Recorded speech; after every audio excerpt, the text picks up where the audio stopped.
A luxurious car glides along a winding mountain road. Inside, a couple sits together, a young woman in a wedding dress and an older man. She beams with happiness, having won his heart, while he has whisked her away from all her troubles into his hidden world. Ahead, a house emerges in a stunning setting, surrounded by mountains, trees, and a clear blue sky. They are greeted by the housekeeper, Claire, and a young man named Oliver. Elizabeth is enchanted by the beauty of the home, with its large glass windows, warmth, and elegance. As they enter, she admires the flowers, white orchids and lilies, and quickly realizes that Oliver is blind. "Hi, Nacho here. Welcome back." Evening, a grand dinner is served by well-trained staff, followed by a night of passion. Next morning, her husband takes her on a tour of the house, showing off the luxurious decor, priceless artwork, and stylish wardrobe filled with clothes just for her. The kitchen is magnificent, and each room is more stunning than the last. All the doors are secured with biometric locks, and in one hallway, Elizabeth notices a frosted glass door and asks Henry what lies beyond. Her husband replies that it is a place she must not enter. The girl protests, she couldn't even if she wanted to. After all, there are locks everywhere. Henry explains that all the biometric scanners are set to the parameters of two people, hers and his. The next morning, Henry leaves. Elizabeth is sad, as it is their honeymoon. She swims in the pool and wanders around the house. Elizabeth asks Claire how long she has worked there and, feeling shy, inquires why such a prominent scholar as Henry married someone as ordinary as her, but the woman does not answer. Elizabeth spends the day reading, trying on outfits and jewelry, and dancing before the mirror. In the evening, she sees Claire and Oliver leaving the house. At night, insomnia torments her. She leaves her room and wanders through the house, unknowingly arriving at the forbidden room. Curiosity overcomes common sense, and Elizabeth steps inside. Behind the door is a room resembling a laboratory. Sensors and devices surround her. Elizabeth presses a button on a panel, and suddenly a door opens, revealing a glass capsule containing the body of a young woman with a tube in her mouth. It appears she is sleeping. Terrified, Elizabeth runs away, knocking over a table and cutting her finger on the glass. In the morning, Henry arrives. He plays the piano for Elizabeth but quickly notices her distracted thoughts. He sees her bandaged finger and asks what happened. Elizabeth excuses herself, claiming she is clumsy. Henry calmly retorts that she lies so well, it's frightening. Elizabeth is hurt. Her husband has easily uncovered her deception. At night, Elizabeth pretends to sleep. She hears Henry heading for the forbidden room and stealthily follows him.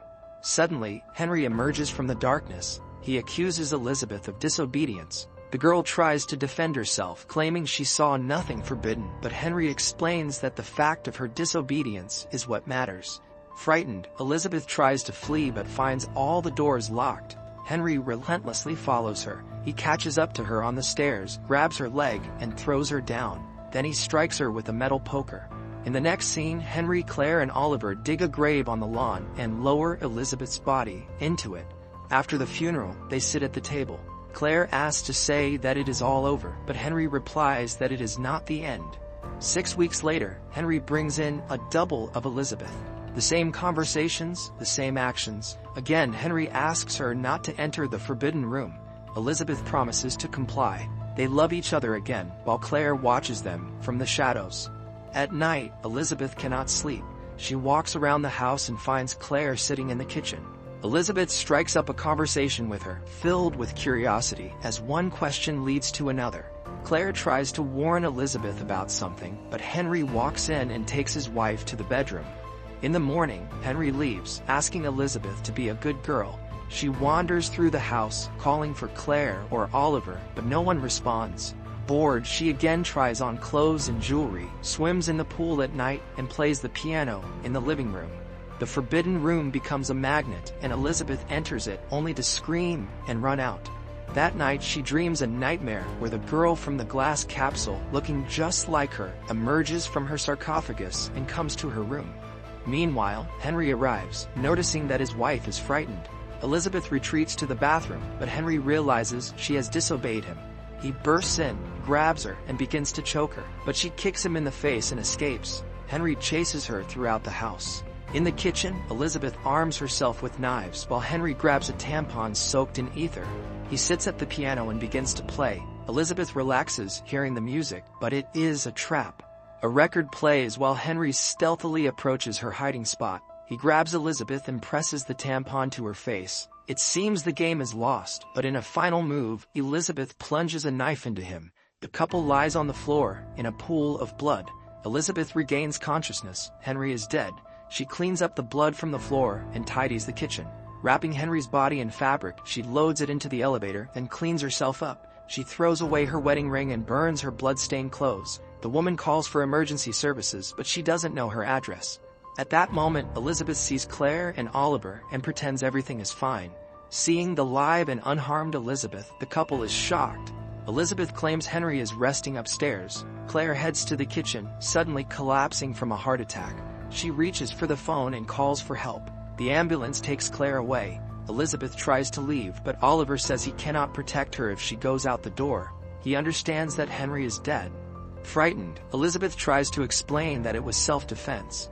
Oliver reassures her that he hated Henry too and will help her get rid of the body. The young man asks what she remembers from her childhood. She responds that she was in the hospital for a long time after her parents died in a car accident and grew up in an orphanage. Oliver shows her a nearby house, saying that's where they live together. Claire knows better because she worked with her. Elizabeth asks who she is. Oliver reveals that she is one of 6 clones of Henry's wife. Number 5. The girl is in shock, experiencing a true panic. She wants to return to her honeymoon. Oliver advises Elizabeth to get as far away as possible. She can take money from the safe. The girl goes to her room to pack her things. Oliver enters with Claire's diary in his hands. He asks her to read it. While she tries to decipher the handwriting, Oliver locks the doors.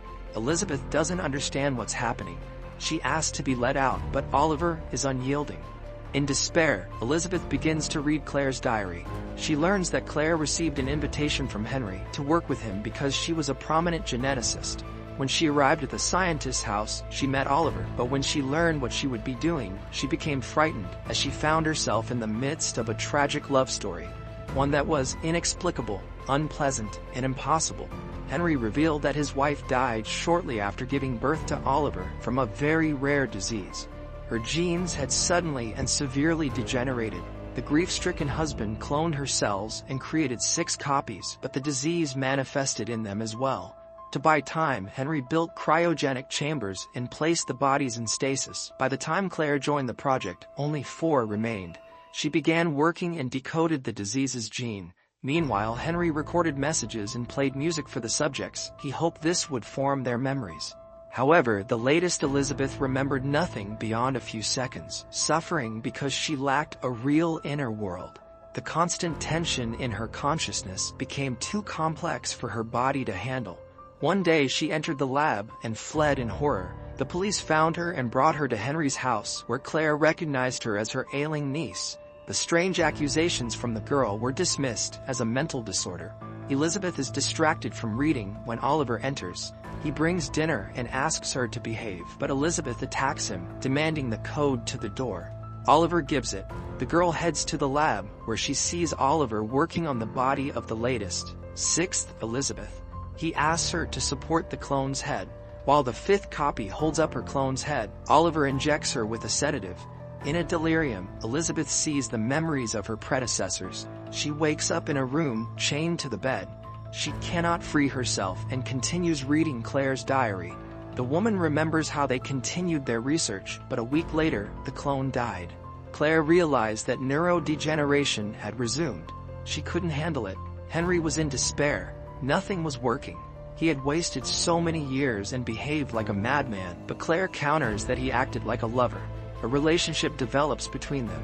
Oliver enters the room again. He wants to know what Claire wrote about him. Elizabeth explains that Claire began an affair with Henry after the death of the 3rd subject.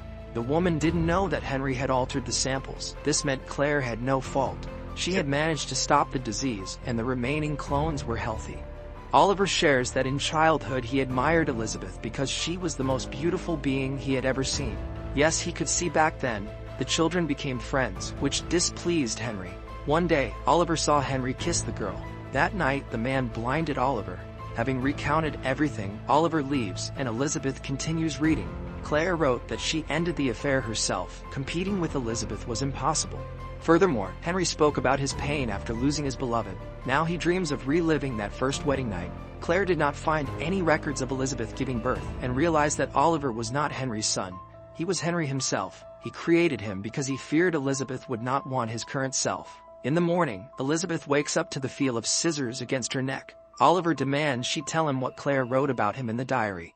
Elizabeth admits that Claire considered him a clone of Henry, but that is not true. Henry showed a birth certificate, so Oliver is not Henry. Elizabeth asks if he loves her and invites him to touch her. She removes her pants and beckons him closer. Oliver cannot resist temptation and approaches. He embraces Elizabeth, but the girl throws him to the floor and chokes him with the chain.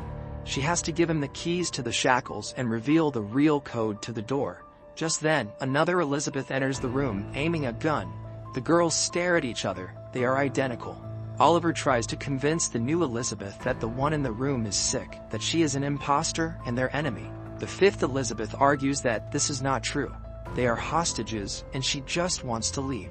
Obeying Oliver, the sixth Elizabeth orders the other to lie on the floor, but the fifth Elizabeth shields Oliver. When the sixth finally fires, the bullet kills Oliver and wounds the fifth clone. She tries to escape while the sixth clone weeps over Oliver. The injured Elizabeth exits the house. In her mind, all the visions and images that passed before her clones merge together. A gunshot rings out. The last Elizabeth kills her double. The final breath and last vision, herself, leaning close to her face. Morning comes. The last clone reads Claire's diary. Henry transfers all his possessions to Claire. Now she can continue her research. The man states that he never intended to kill the one he had wanted to resurrect all his life. It just happened. She died, and now she brings him joy by dying again and again. And no one needs to know about it. These versions are not his Elizabeth. Only by destroying them does he feel that they are real, and Henry will do everything to put an end to this. Elizabeth finishes reading. She sees a taxi pull up to the house, from which Claire exits. They meet at the door. Elizabeth leaves everything to Claire, for she deserves it. Elizabeth walks down the road, leaving behind all that is terrifying and incomprehensible. All her life she dreamed of a wonderful man. She stole his heart, and he stole her from all misfortunes into a secret world, but she no longer sleeps. The film prompts a re-evaluation of many things. Above all, ethical questions arise. Can a true scientist called to improve people's lives use their discovery for personal gain? Is cloning a person without their consent not a crime? Even the greatest love cannot justify violence against a person. And how can one put up barriers to protect a person from such expressions of passion? Thanks for watching Nacho's Movie Recaps. If you enjoyed this video, like, subscribe, and hit the bell for updates. Share your thoughts or requests in the comments below. See you next time.